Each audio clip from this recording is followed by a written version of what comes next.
Alam mo ba na may 4 lang na simpleng salita na kapag tama mong sinabi, kayang baguhin ang tibok ng puso ng kahit sinong babae? Hindi ito cheesy pick-up lines. Hindi rin ito basta sweet talk lang. Ito ay mga salitang nakaugat sa Stoicism, isang pilosopiya na higit 2,000 taon nang nagtuturo kung paano kontrolin ang sarili, damdamin, at kung paano magkaroon ng tunay na kapangyarihan sa relasyon. Kaya kung iniisip mong ang mga babae ay nahuhulog lang sa gwapo, mayaman o matalino, hintayin mong marinig ang sikreto. Sa panahon ngayon, maraming lalaki ang umaasa sa pakitang gilas. Yung iba, todo effort sa pa-cute, flowers, chocolates at endless good morning text. Yung iba naman, nagpapa-fall gamit ang material things, kotse, gadgets, mamahaling date. Pero bakit? Kahit ganoon, may mga babae pa ring biglang nanlalamig. O kaya naman may iba pang pinipili kahit hindi kasing gwapo, yaman o effort mo. Dahil isang katotohanan ang madalas nating kalimutan, hindi sa lahat ng oras panlabas na effort ang nagpapabago ng puso ng babae. Minsan, isang salita lang.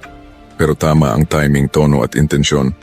Mas tatatak kaysa sa kahit anong mamahaling regalo. Sige, isipin mo ito. Naalala mo ba yung time na nag-chat ka ng good morning? Kumain ka na ba? Araw-araw? Parang wala ng epekto. Parang nagiging routine. Pero nung minsang sinabi mo ang simpleng salitang salamat, biglang napangiti siya. Bakit? Kasi hindi sa dami ng salita kundi sa lalim ng kahulugan. Kung hindi mo alam kung anong tamang salita ang dapat banggitin, mapapagod ka sa kaka-explain, kaka-effort, at sa huli baka isipin mong, bakit siya nahulog sa iba? Ako naman itong laging nandyan. Reality check. Kapag mali ang approach mo sa communication, kahit gaano ka ka-loyal o ka-effort, may kulang pa rin. Kaya ngayon uumpisahan natin ang journey na ito. Sa video na ito, ibabahagi ko ang 4 na salitang kayang paibigin ang kahit na sinong babae. At hindi lang basta-basta salita, kundi may kasamang stoic wisdom kung paano at kailan mo ito gagamitin. Salita number 1, naiintindihan kita. Grabe no? Simple lang. Pero sa totoo lang, karamihan sa lalaki hirap sabihin ito. Mas madali pa ngang magbigay ng solusyon kaysa makinig. Pero tandaan, ang babae hindi laging naghahanap ng sagot. Dalasan, validation lang. Kapag sinabi mo ng totoo at taos-puso ang salitang ito, naiintindihan kita. Ang ibig sabihin, hindi mo minamaliit ang nararamdaman niya. Hindi mo rin siya ginagawa ng excuse. Bagkus pinaparamdam mo na karapatan niyang maramdaman ang sakit, galit o takot na dinadala niya. Isipin mo may bagyong dumaan. Bilang lalaki, instinct mo ay maghanap agad ng paraan. Saan tayo lilipat? Ano ang dapat gawin? Pero minsan, ang kailangan lang ng babae ay maramdaman na may kasama siya sa unos. Hindi para pigilan ang ulan kundi para hawakan ang payong habang bumubuhos ito. At yung simpleng salitang naiintindihan kita, iyon ang payong na nagbibigay ng init kahit malamig ang paligid. Hindi lahat ng sugat kailangan ng gamot.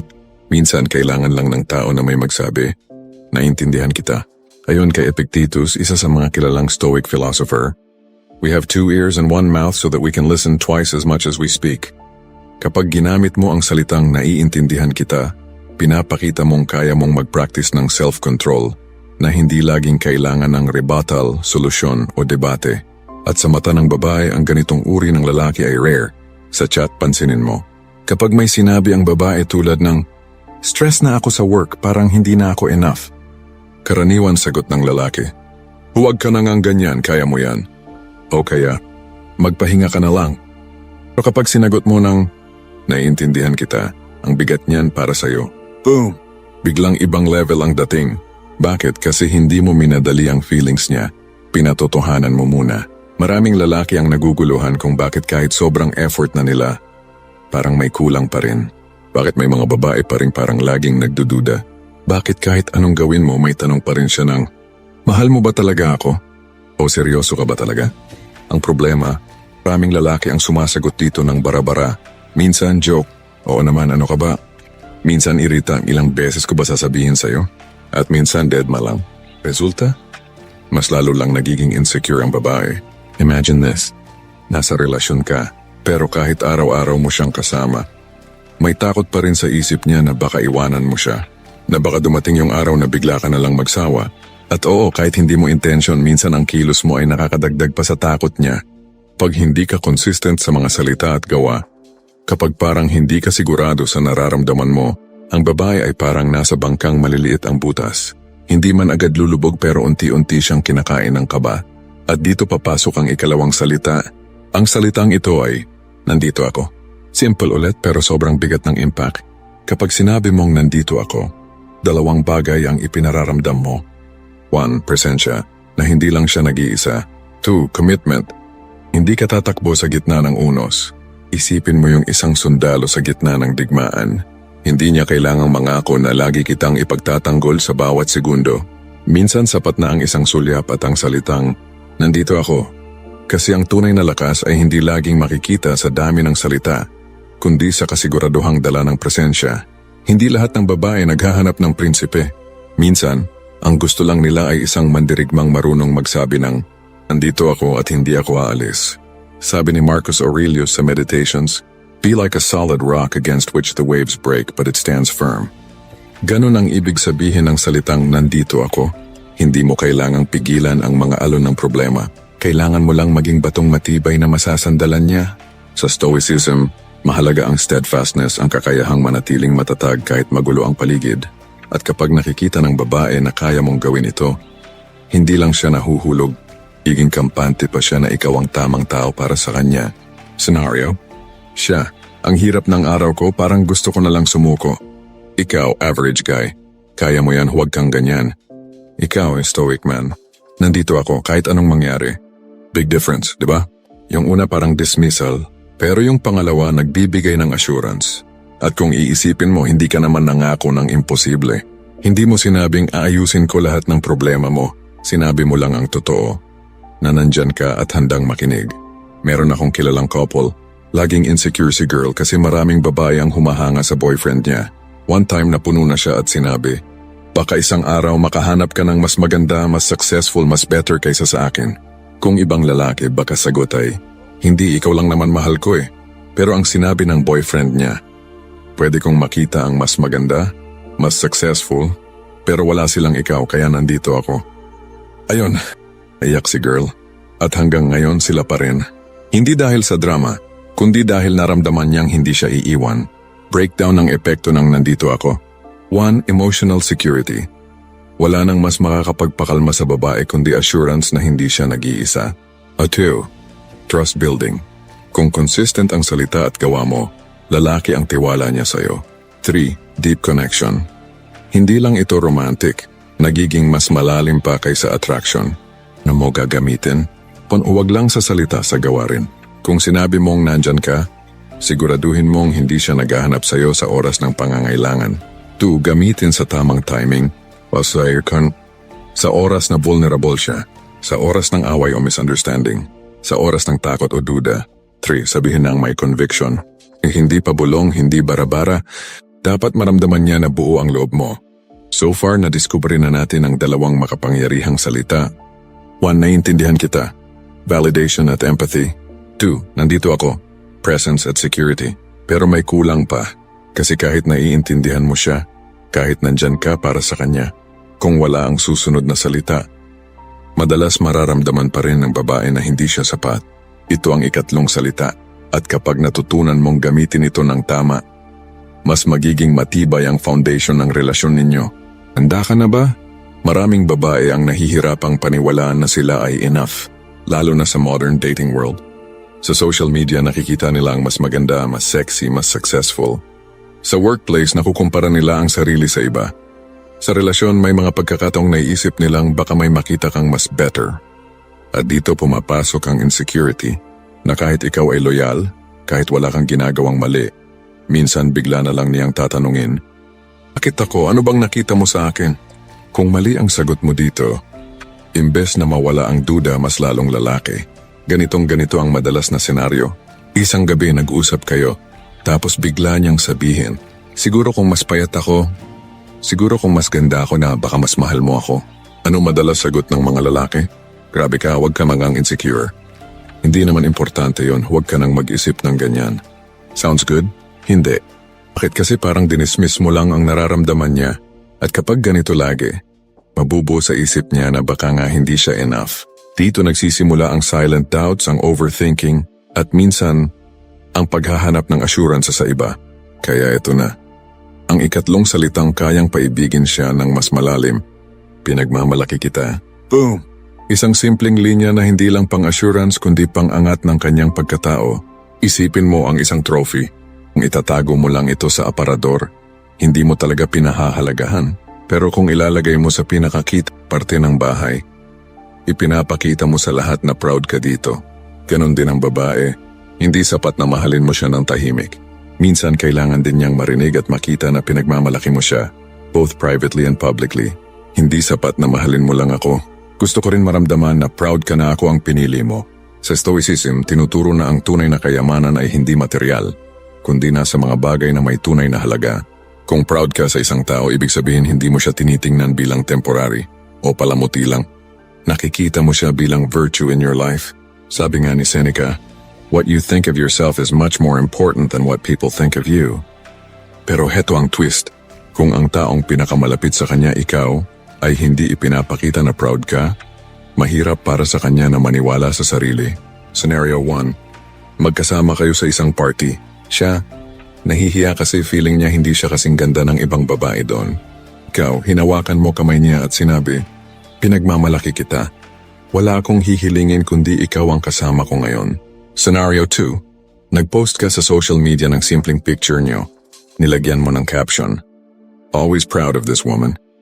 Sa isip niya, hindi lang siya basta partner mo. Siya ang choice na proud kang ipakita sa mundo. May isang babae na lagi raw insecure kasi ang boyfriend niya ay laging nasa spotlight. Gwapo, maraming fans, successful.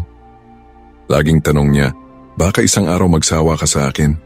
Hanggang isang beses sa harap ng barkada sinabi ng boyfriend, alam niyo siya ang pinakamaswerteng nangyari sa akin.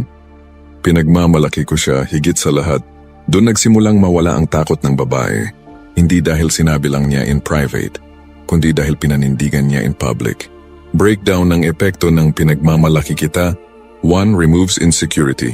Kapag narinig niya ito, pakiramdam niya ay sapat siya. 2. Deepens love. Kapag pinagmamalaki mo siya, nakikita niyang hindi ka nahihiyang ipakita ang pagmamahal mo. 3. Creates loyalty. Babae na pinagmamalaki, bihirang maghanap ng validation sa iba. Paano mo gagamitin? 1. Sabihin sa mga simpleng bagay. Lendy, ang galing mo kanina, pinagmamalaki kita. Sobrang proud ako sa'yo sa effort mo. 2. Sure, gamitin sa public settings. Hindi kailangan OA. Kahit simpleng pag-introduce. Siya nga pala, girlfriend ko. Proud ako sa kanya. 3. Ipakita rin sa actions. Kasama ang body language, eye contact, hawak kamay at gestures na nagsasabing, mine and I'm proud of it. Narating na natin ang tatlong makapangyarihang salita. 1. Naiintindihan kita. Validation at empathy. 2. Nandito ako. Presence at security. 3. Pinagmamalaki kita. Assurance at pride. Pero heto ang pinakamahalaga. Ito yung salita na hindi lang basta nagpapatibok ng puso ng babae, kundi kayang magpatatag ng habambuhay na commitment. Handa ka na ba marinig ang huling sikreto? Maraming relasyon ang nagsisimula sa matinding attraction. Maganda ang simula, sweet, masaya, puno ng effort. Pero bakit pagdating ng ilang buwan o taon biglang nagbabago? May mga lalaki na nawawala ang consistency. May mga babae na nawawala ang tiwala. At may mga relasyon na nauuwi sa akala ko forever pero hanggang dito na lang pala. Ang problema, maraming lalaki ang mahusay sa simula. Pero kulang sa pangako hanggang dulo. Imagine this. Ikaw at siya ilang taon nang magkasama. Pero sa bawat away, may takot siya na baka isang araw, mapagod ka, na baka iwan mo siya kapag may dumating na mas bago, mas exciting, mas kaiba. Alam mo ba kung gaano kasakit para sa babae ang mabuhay sa ganitong duda? Para siyang naglalakad sa tulay na walang kasiguraduhan kung matibay ba. Baka bigla na lang bumigay. At ito ang katotohanan, kahit gaano kakasweet ngayon, kung wala siyang maramdamang pangako ng stability, lagi siyang magdadalawang isip. Kaya heto ang ika-4 at huling salita. Habang buhay. Simple lang. Pero sa isang babae, ang salitang ito ay timeless promise. Hindi ito nangangahulugang literal na forever sa salita lang, kundi commitment na handa mong panindigan hanggang sa huli. Isipin mo ang isang puno ng mangga. Ikaw ay magsasabi lang ng mahal kita ngayon, para kang nagtanim pero hindi inalagaan. Pero kapag sinabi mong habang buhay, para kang nagtanim at nangakong bubuhusan, aalagaan at pagbabantayan hanggang lumaki ito at magbunga. Ganon ang ibig sabihin ng salitang ito. Hindi lang attraction, hindi lang passion, kundi endurance. Ang totoong pagmamahal hindi natatapos sa mahal kita. Doon lang talaga nagsisimula kapag sinabi mong, Mahal kita habang buhay. Sa Stoicism, isa sa pinakamahalagang virtue ay constancy. Ang kakayahang manatiling tapat sa values at commitments kahit gaano kahirap. Sabi ni Epictetus, first say to yourself what you would be, and then do what you have to do. Kapag sinabi mong habang buhay sa isang babae, hindi ito pangako na magbabago ka ng emosyon araw-araw. Ito ay pangako na kahit magbago ang mundo, mananatili kang consistent sa pagpili sa kanya.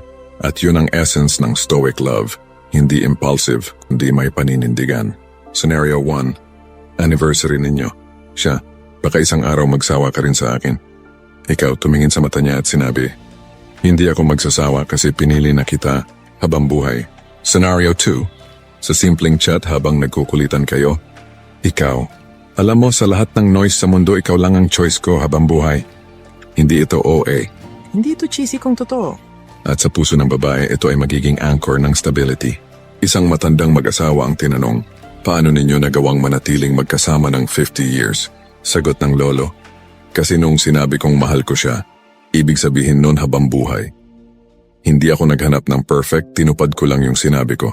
At dun mo makikita, hindi sa sobrang effort o surprises tumatagal ang relasyon. Tumatagal ito dahil sa paninindigan ng dalawang taong hindi lang marunong magmahal, kundi marunong mangako. Breakdown ng epekto ng habang buhay and creates long-term vision. Hindi na lang kayo basta for now kundi for the future. 2. Give security. Kapag narinig niya ito, bababa ang takot niyang maiwan. 3. Strengthens commitment. Ito ang nagtatak ng promise na hindi lang panandalian ang relasyon. Paano mo gagamitin? 1. Sabihin ito sa mga special moments.